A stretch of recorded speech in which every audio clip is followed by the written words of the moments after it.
Welcome to Inspiration and Transformation from the Banks of the Ganga with Sadhvi Bhagawati Saraswati, an American sannyasi living at the Parmarth Niketan ashram in Rishikesh, India. Sadhvi is president of the Divine Shakti Foundation, a charitable organization bringing education, vocational training, upliftment, and empowerment programs to women and children. Sadhvi is also Secretary General of the Global Interfaith Wash Alliance and Director of the world-famous International Yoga Festival. Join the musings of an American sannyasi as Sadhvi shares the wisdom and teachings of her guru, His Holiness Pujya Swami Chidanand Saraswatiji. Welcome everyone to Inspiration and Transformation from the holy banks of the sacred Ganga River in the land of Rishikesh, India. How can I open my third eye? This center, this energy center, this chakra, that's called the Agya Chakra. And it's the energy center of the power of discrimination.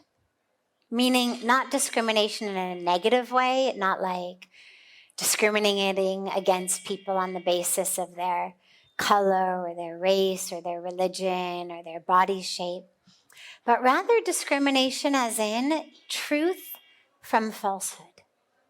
And so these two eyes see form.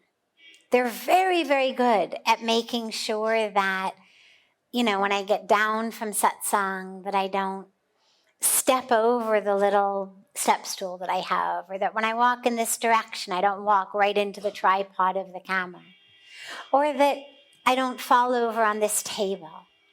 They see form, and they're very, very, very good at that.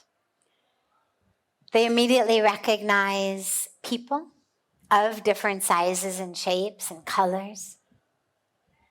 They recognize objects in front of us. They enable us to literally navigate our way through our lives. Otherwise, people who are blind, people who can't see, have a very, very difficult time navigating without a cane, without somebody helping them, where objects are in their world. So these two eyes see form, shape, color, movement, light. These are the sorts of things that they can see.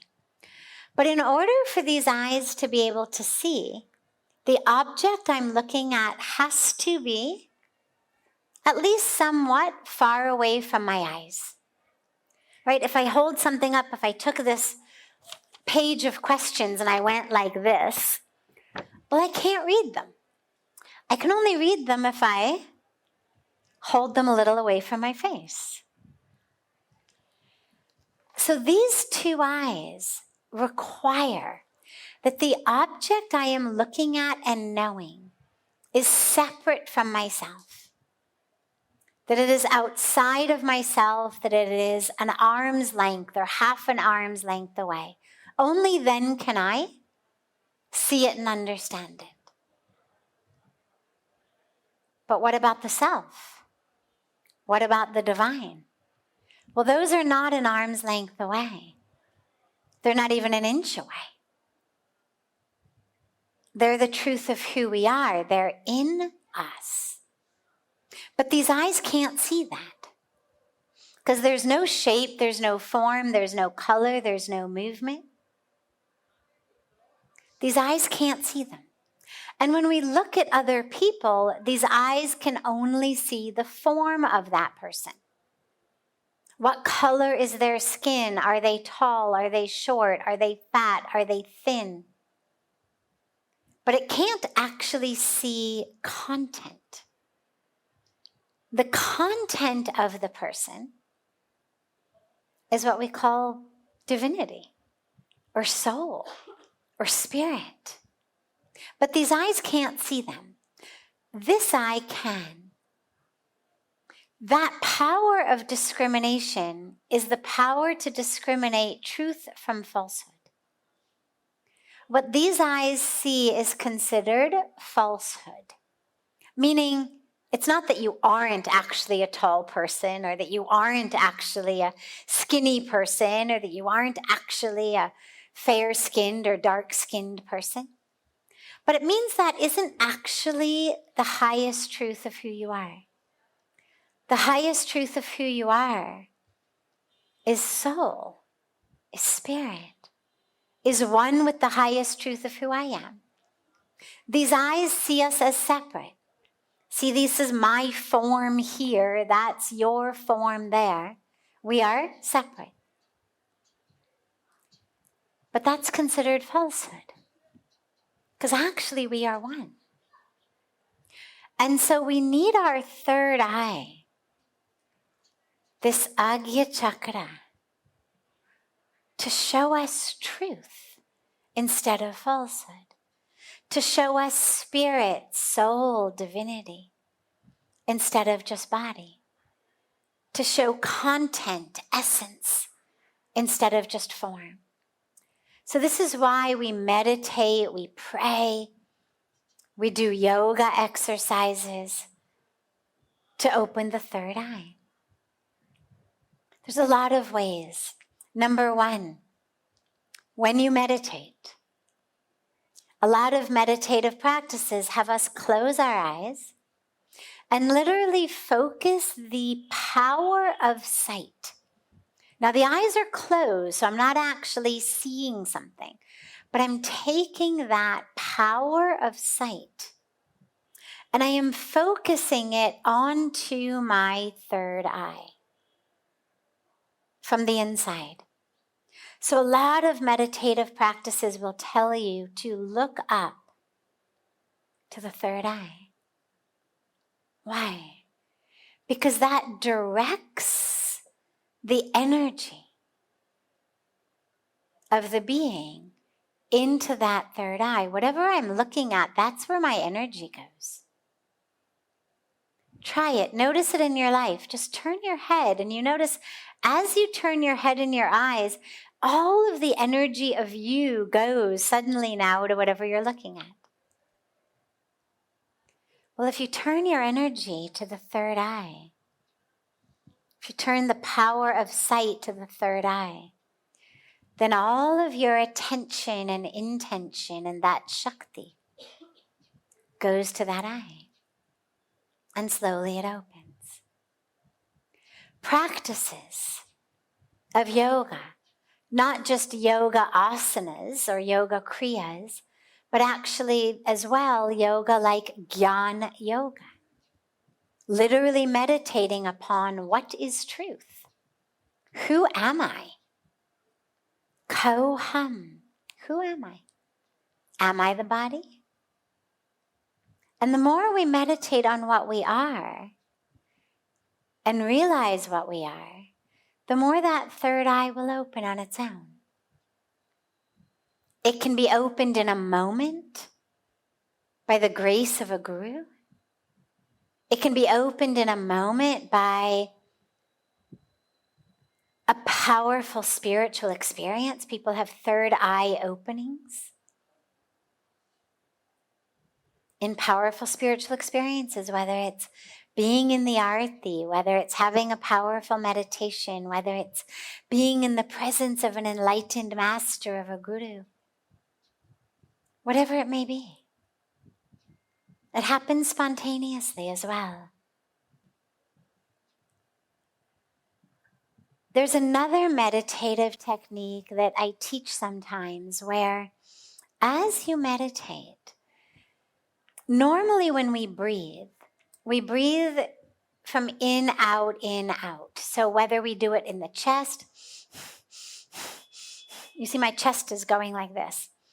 Then we bring it down to the abdomen, but most of us still do in, out. So abdominal breathing tends to be kind of turning the abdomen into kind of a balloon. It expands and then it contracts. And that's wonderful for calming yourself down. If you're ever upset, stressed, getting yelled at by someone, in a very difficult, challenging moment, just do that abdominal breathing, in, out. But if what you want to do other than just calm yourself down is actually awaken yourself, then instead of it being in, out, the breath actually rises up. And you can actually practice carrying the breath from a place called the Swadhisthana chakra, which is about 2 inches below your navel. And as you inhale, you just allow that breath to rise, gently carrying it. It's not a pranayama exercise. It's just a directionality of the breath that rises up. And you carry it up here to this third eye center. And then you let it go. And it's a beautiful meditation practice. Just as you inhale, allow the breath to rise. So instead of going outward, the breath is going upward. And if you can't carry the breath all the way up on an unbroken and smooth inhalation, don't worry. Just you carry it as high as you can and then let it go. But even if the breath only comes to here or here, keep that power of intention, that power of the mind's eye here on this third eye center. So even if the breath isn't actually getting all the way up, you will be able to do it, by the way, if you practice it for 3 months, 4 months, 5 months, 6 months. Eventually you'll actually be able to carry the breath all the way up. But even until then, as long as the power of intention and attention is there, slowly that eye will start to open. But the other really important aspect of it is sometimes our own psyches, our own unconsciousness keeps it closed. Is there something you don't want to see about yourself, about others? Are you attached in some way to seeing yourself as a body, as a story, as an object? Are you attached to objectifying the world? Are you scared to realize that you are actually one with the divine, that you're not your story, you're not the body? If that brings up fear for you, well then that eye is going to stay closed to protect the ego. If the ego's inside shouting, no, no, no, I don't want to see, well then it'll stay closed. So if you notice that you're really working to open the third eye and it's just not happening, ask yourself, how might I actually be sabotaging this? You know, it's like with these 2 eyes. You ever have an alarm go off in the morning and you lie there in bed knowing you have to get up, and no matter what you do, your eyes just won't open, right? You're like, I'm trying here. They just won't open. Now, obviously, they would open. If suddenly somebody yelled, fire, your bed's on fire, immediately your eyes would pop open. So it's not that you've actually lost the physical ability to open the eyes. It's just there's such a pull of inertia that's like, stay asleep, that you literally think you cannot open your eyes, right? I mean, how many times do we say, I tried to get up, but I just couldn't open my eyes? Well, in the same way it happens to us on a spiritual level. It's not that you can't open it. It's that maybe there's a pull inside, a pull toward that same inertia that just wants you to stay in the status quo of how things are, seeing yourself as just an object, just a body, just a story. So you can keep getting all upset over the 2 pounds you gained or the 2 pounds you lost that you didn't want to lose. So that you can keep getting upset about pimples or wrinkles or gray hair or who's saying what to whom. There's an inner inertia. And if you're going to allow that third eye to really open, you have to be prepared to actually then walk that truth. Like when you actually open your physical eyes, you have to be prepared to put one foot in front of the other today. And yeah, sometimes it's easier to just stay in bed and keep the eyes closed. So spiritually, we have to make sure that we are prepared, willing to actually have that eye open as well. Conscious media for conscious minds. Om Times. Host your show on IOM FM, the radio network of Om Times Media, one of the more recognized brand names in the conscious community, and is backed by the extensive marketing reach of Om Times. Hosting a show on IOM FM immediately connects you with our extensive dedicated community. Hello, I'm Sandy Sedgbeer, host of Om Times Magazine's flagship radio show, What is Going Om. My passion is sifting through information, research, and innovations from new thought teachers, speakers, and researchers pushing back the boundaries of what we know about life, energy, metaphysics, and the universe. I love shifting perceptions about who we are, why we're here, and how quickly impossible becomes normal when we open our minds, expand our awareness, and accept that the only limits that exist are those we place upon ourselves. So if you're the kind of forward-thinking, eager investigator of what lies beyond the current reality that most perceive, why not make a date to come play with me in the field of possibilities at 4 p.m. Pacific Time, 7 p.m. Eastern Time every Thursday, and together we can discover what's really going on. If I could be you, and you could be me for just 1 hour, if you could find a way to get inside each other's mind, walk a mile in my shoes. walk a mile in my shoes. walk a mile in my shoes. We've all felt left out, and for some, that feeling lasts more than a moment. We can change that. Learn how at belongingbeginswithus.org. Brought to you by the Ad Council. Walk a mile in my shoes. Welcome back to Inspiration and Transformation. I'm so glad to have you all back here with me. So if we are self-sabotaging and subconsciously keeping that third eye closed, how do we open it? Inquiry into the self. The same way that if you were self-sabotaging in any other way, you'd look at yourself and you'd look at what beliefs am I holding on to? Because our beliefs are really the core of our self-sabotage. So for example, if I believe that I'm a failure and I'm stupid and I'm worthless and I don't deserve anything, then I'm going to make sure that I don't actually achieve anything. I'm going to be one of those people who may do great up until the end, and then I just can't complete anything. And maybe I go to a therapist. Maybe I ask a spiritual master. Maybe I ask a coach. I don't know what it is. I'm right there, just about to complete, and somehow I just can't bring myself to complete things. And that therapist or coach or spiritual guide might talk you through, well, what sort of beliefs are you holding on to that actually successfully completing something would render incorrect?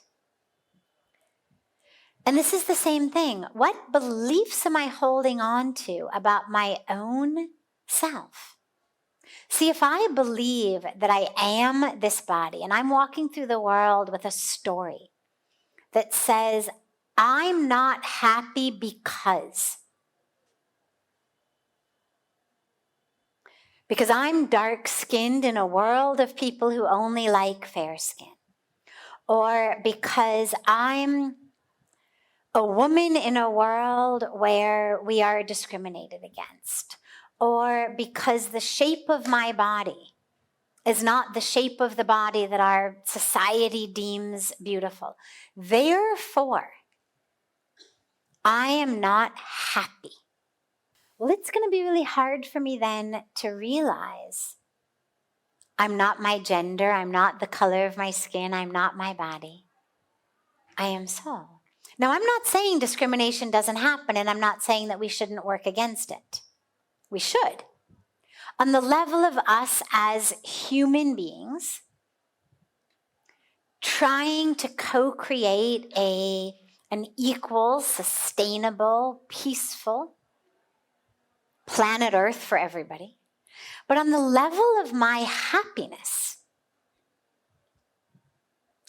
on the level of my peace, on the level of my own internal experience, as long as I am attached to the fact that it has something to do with my physical body or my physical story, I'm not going to want to let go. I need to believe that I am that which has happened to me. In my life, I spent the first 25 years of my life convinced that the reason I was not able to be really happy was because of that which I had experienced, because of the struggles and challenges and trauma that I had gone through, that which I had been a victim of or a survivor of. Either way, it's just a semantic difference, but the point is, either way, that is the reason why I am how I am today. And a lot of us have stories like that. And they serve as crutches. I am the way I am, unable to be happy, peaceful, in love, successful, unable to share my gifts, unable to fulfill my dharma, unable to know the truth because of something to do with my physical body or my story that the physical body has been through. And so the last thing I want to do is realize, oh my God, that whole thing is falsehood, because then I no longer have an excuse. It's like when Puja Swamiji said to me, you're going to take that story to the grave with you? And he told me to give it up, to just give it to Ganga. Well, I had spent most of my 25 years having that story as the story of who I am, why I am the way I am, why I suffer the way I suffer. Suddenly, you give up a story, and there's no more excuses. Now, when the question is, why aren't you free? Why aren't you in joy? Why aren't you in peace? You have no other ready-made excuse.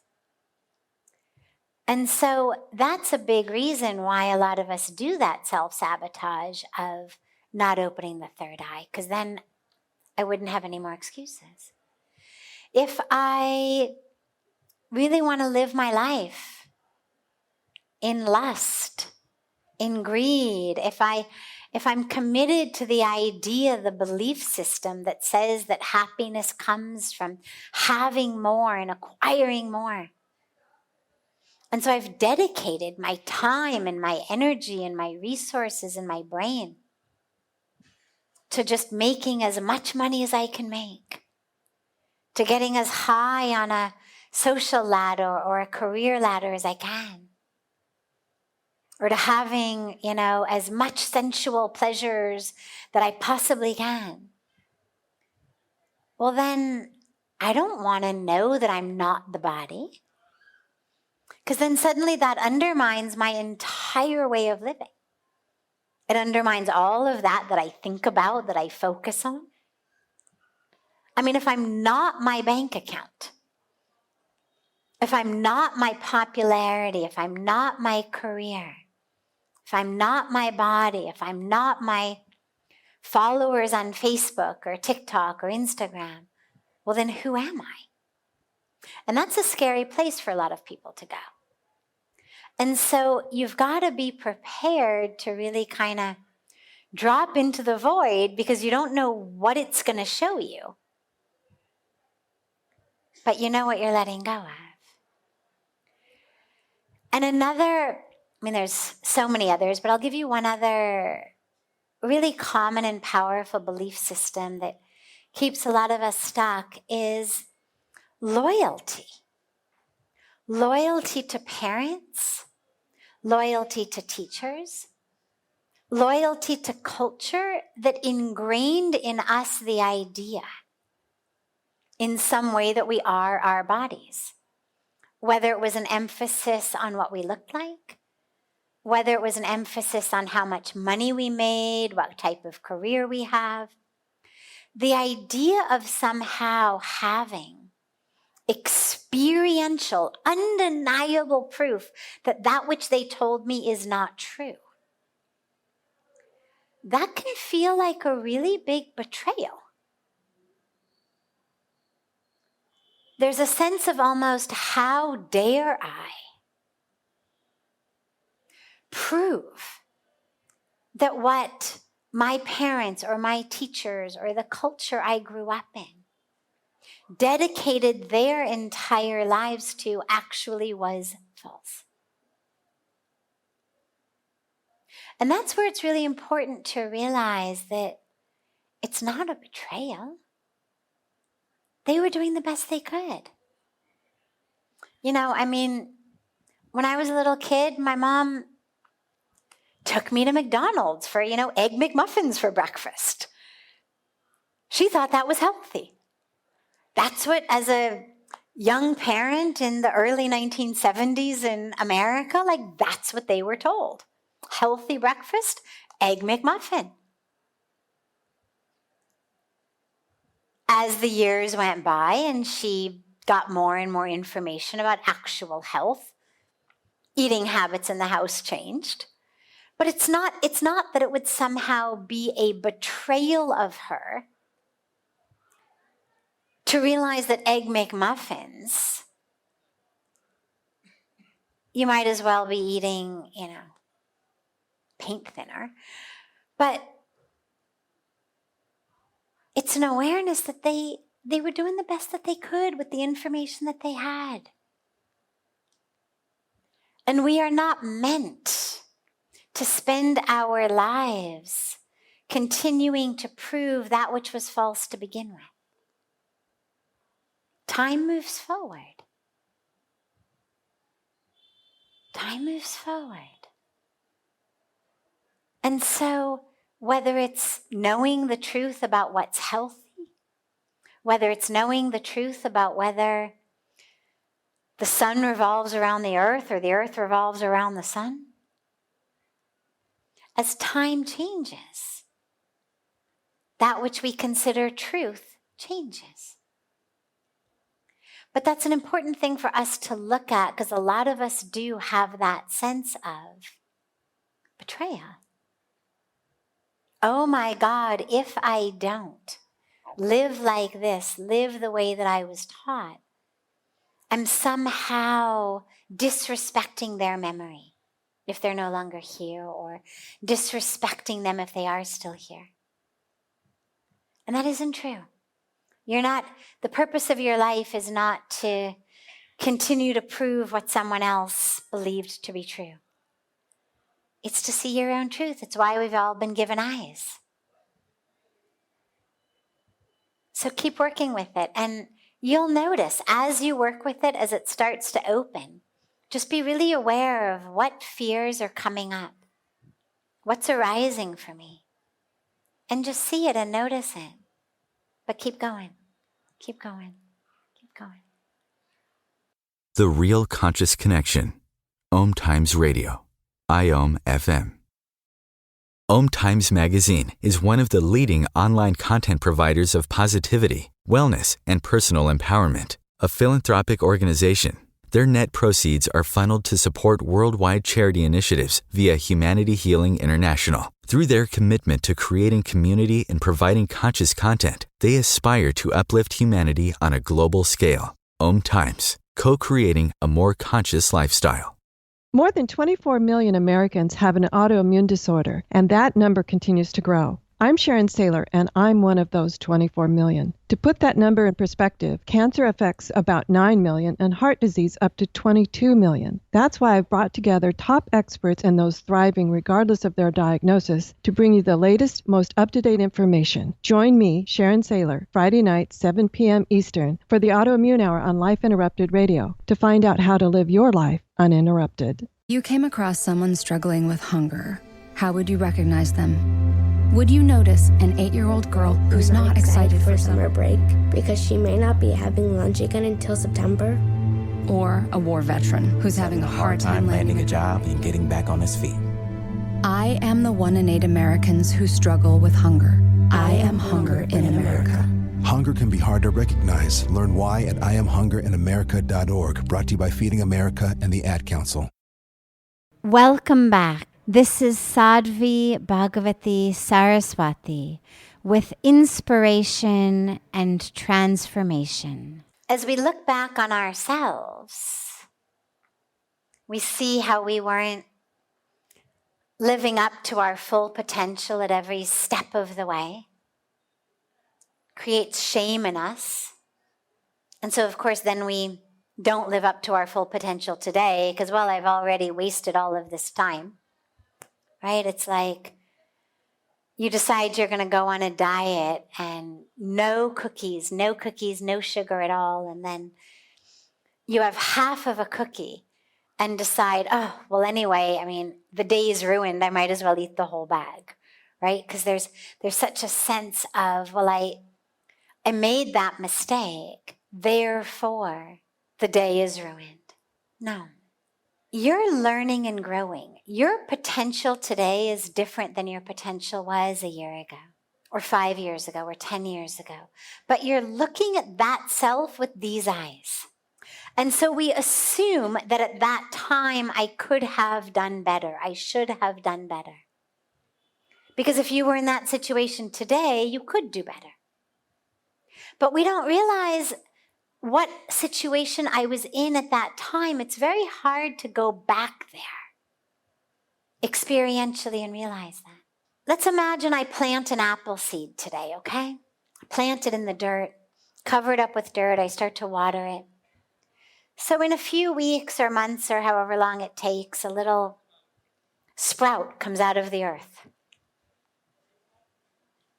A few months later, sprout's a little bigger.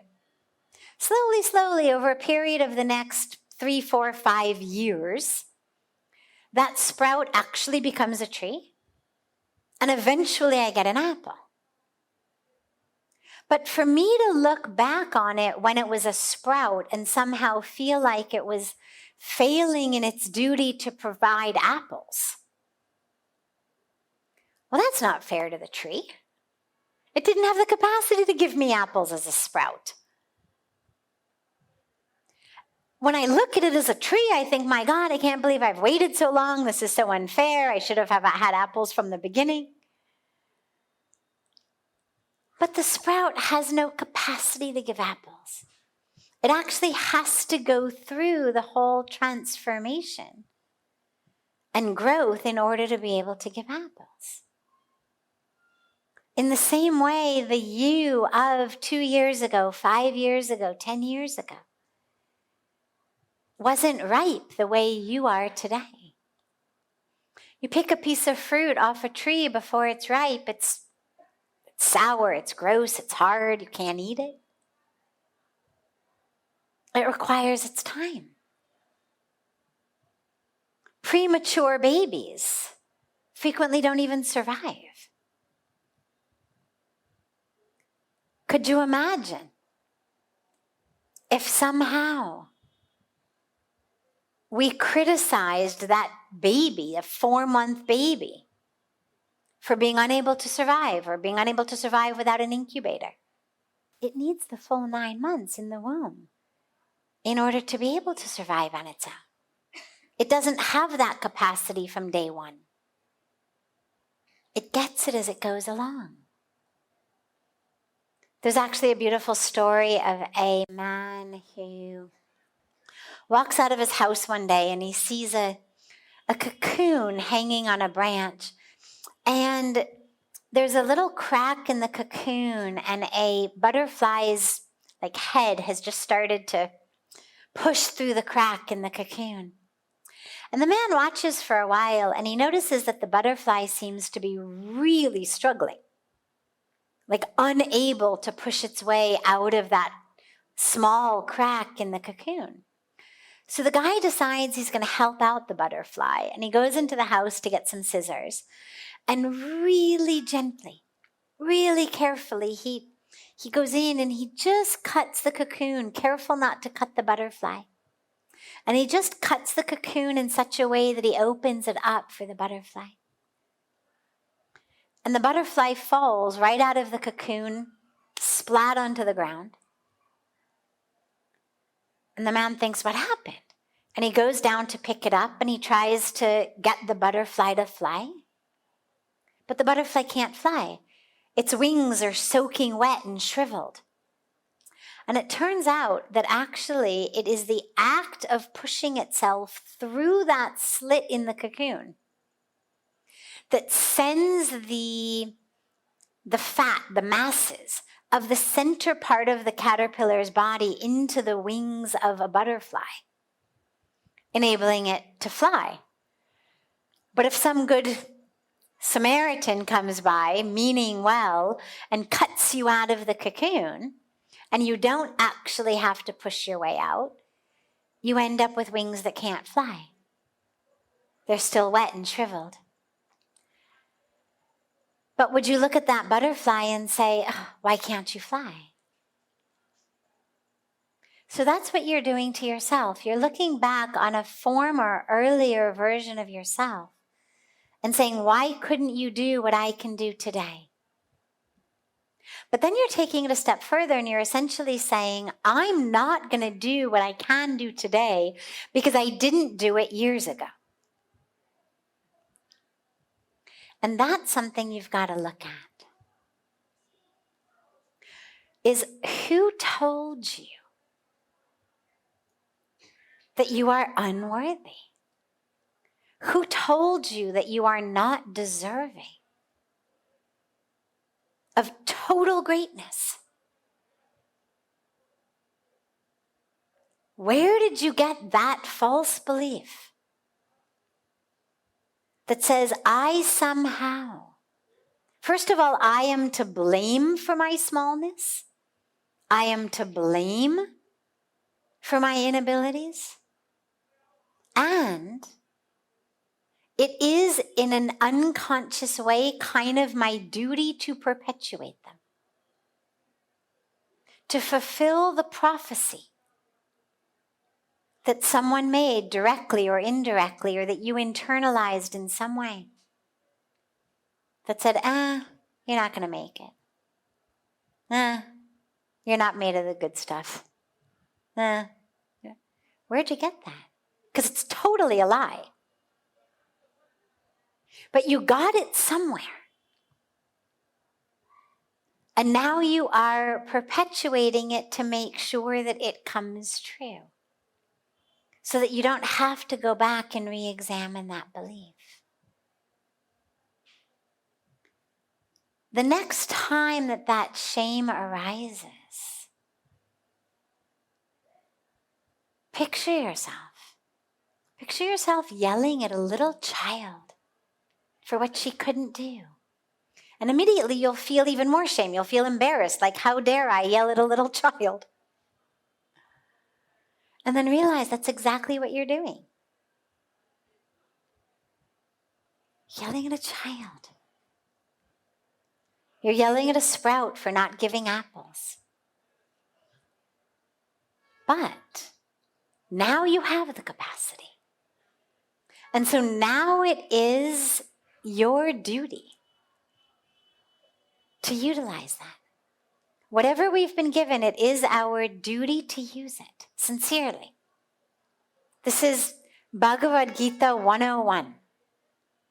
It is your duty to stand up and embody the fullness of who you are.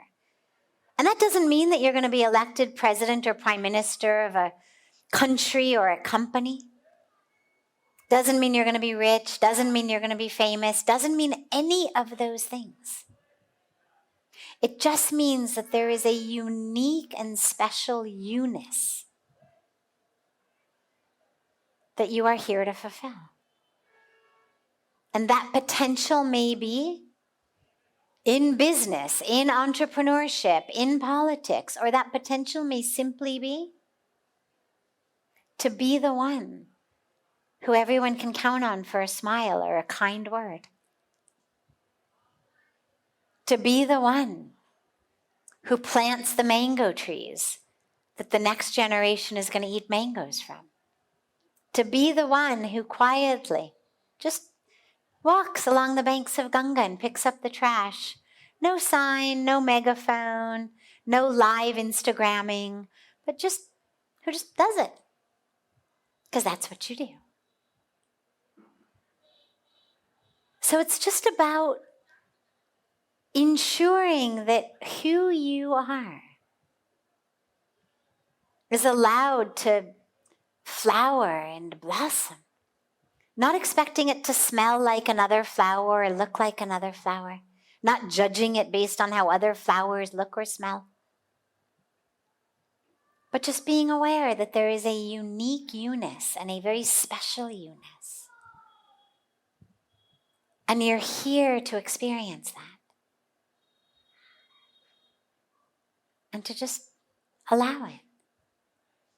Like the earth allows the apple tree to blossom next to the rose bush, next to a sunflower, next to a blade of grass, next to rye or wheat, each looking different, smelling different, having a different gift to the world.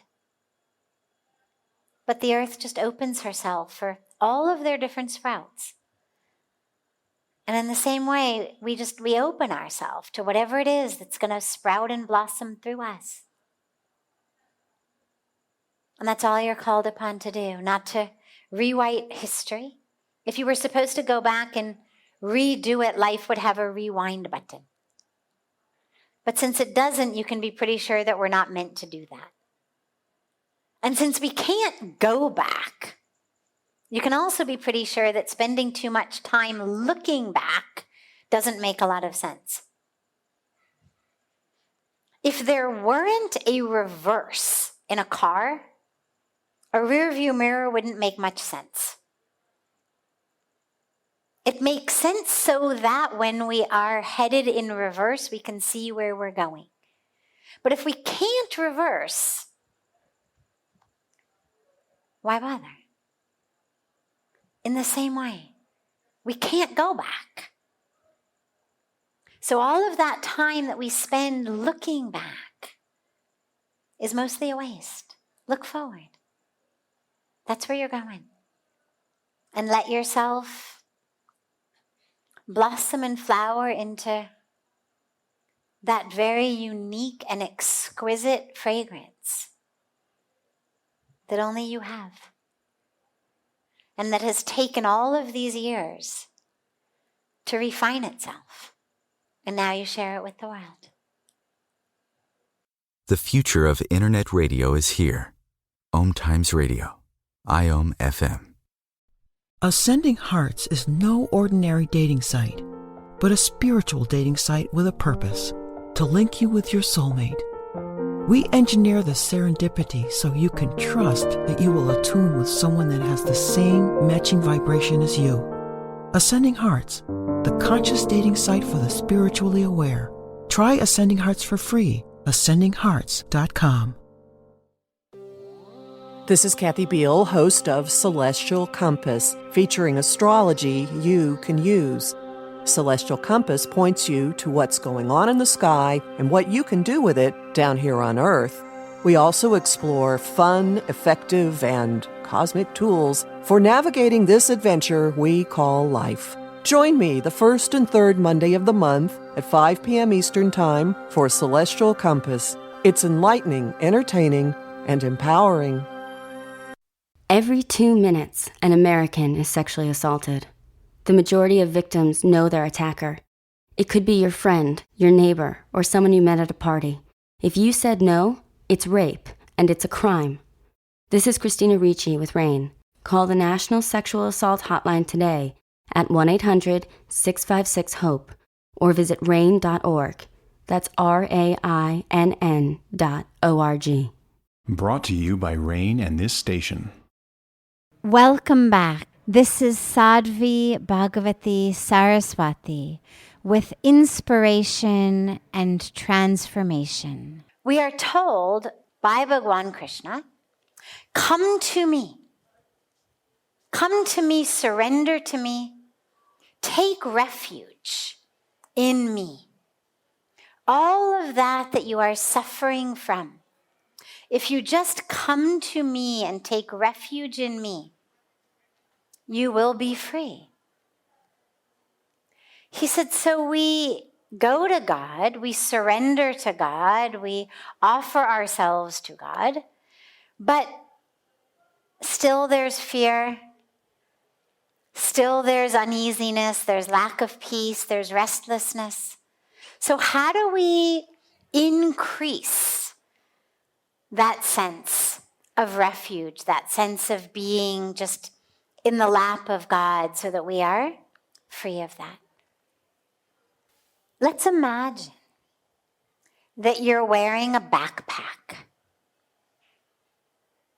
And in that backpack, you put all of your items, whatever they may be. Your books, your jewelry, your photographs, your whatever it might be, your money. You put all of these things in your backpack.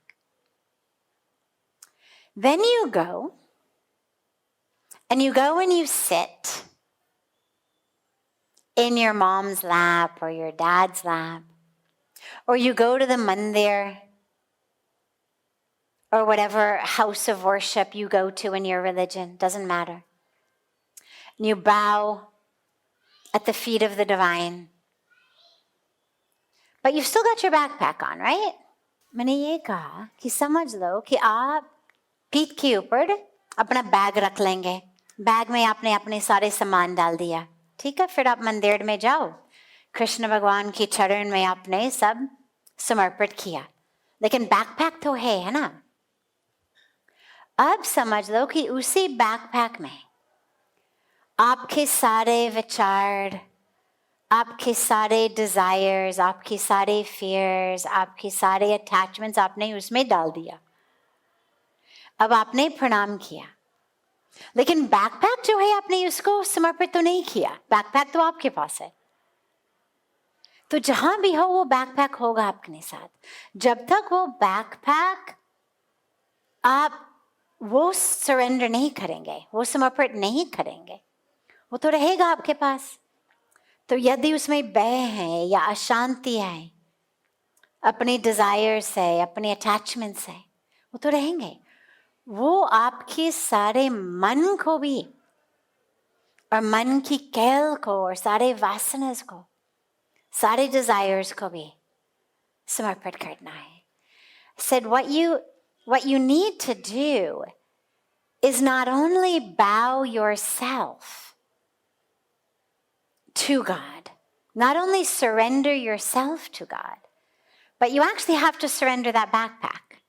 Because if that backpack is full of, let's say, instead of just your books and photos, if it's full of your fears and your desires, your attachments, your expectations, it's full of all of the ways that you identify yourself, your stories. I am like this. I am depressed. I am an alcoholic. I have anger issues. I am lazy.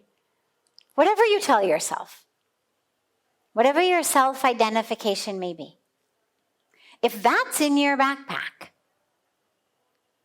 well, that's going to stay with you no matter how low on the ground you may bow at the feet of God. You're still stuck with all of that. And that's what creates the lack of peace in our life. So as we offer ourselves to God, we have to also offer the games of our mind, our fears, our desires. That's where we have to pray.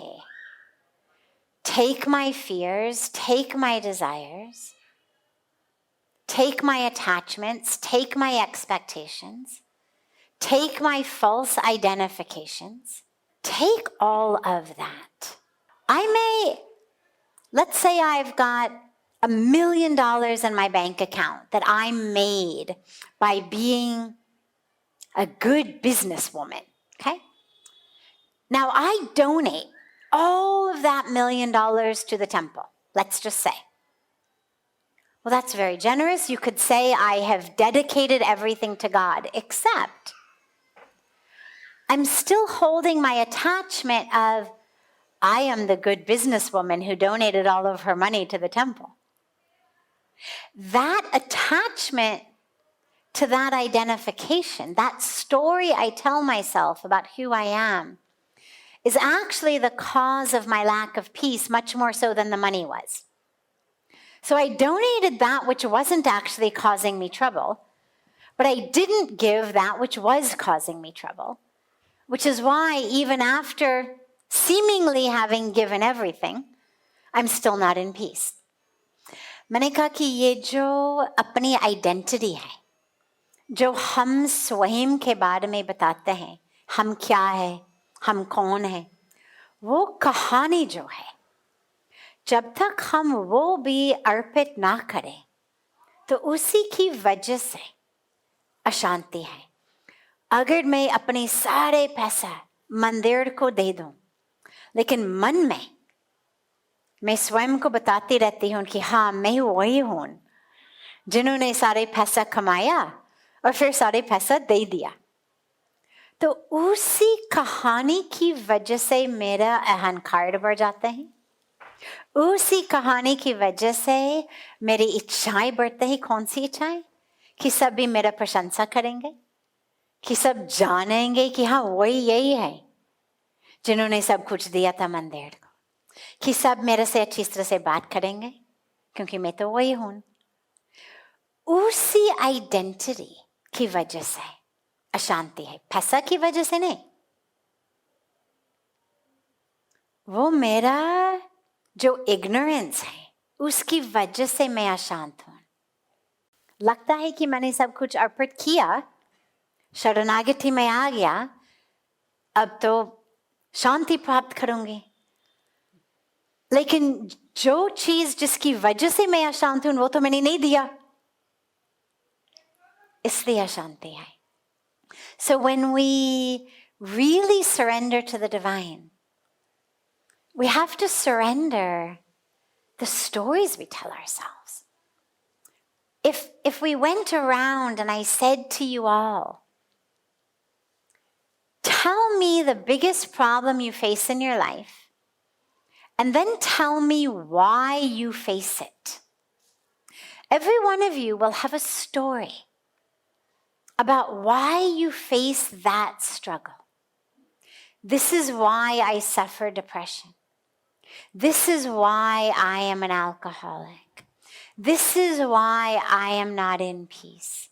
This is why, and whether it's a story from our childhood, something that happened in the past, whether it's a story about today, it's my husband or my wife or my children or my in-laws or my employers or my employees, whatever it might be, we have a story about us, who we think we are, and our role in this universe. And those stories are the things that actually create the lack of peace. तो वो सब कुछ आपको अर्पित करना है कि हे भगवान, बस आपकी हूं, आपकी संतान हूं, बस इतना जानती हूं और कुछ भी मालूम नहीं है. बस आपकी संतान हूं, आपकी हूं, मेरे को अपने शरण में ले लो. मैं निमित्त मात्रम भाव से जीने दो. जीने सिखाओ। जब वो भाव आते हैं तो फिर शांति प्राप्त होती है. When we really say to God, I have no idea who I am other than I am yours and I am you. Other than that, you just use me. Use me as an instrument of your grace. When we can do that, and we can let go of all of the other drama identity stories, then we find peace. This brings to a close this hour of inspiration and transformation. Thank you so much for joining me. I'm so glad to be together with you all each week, and I look forward to being together again next Thursday, same time on Om Times Radio.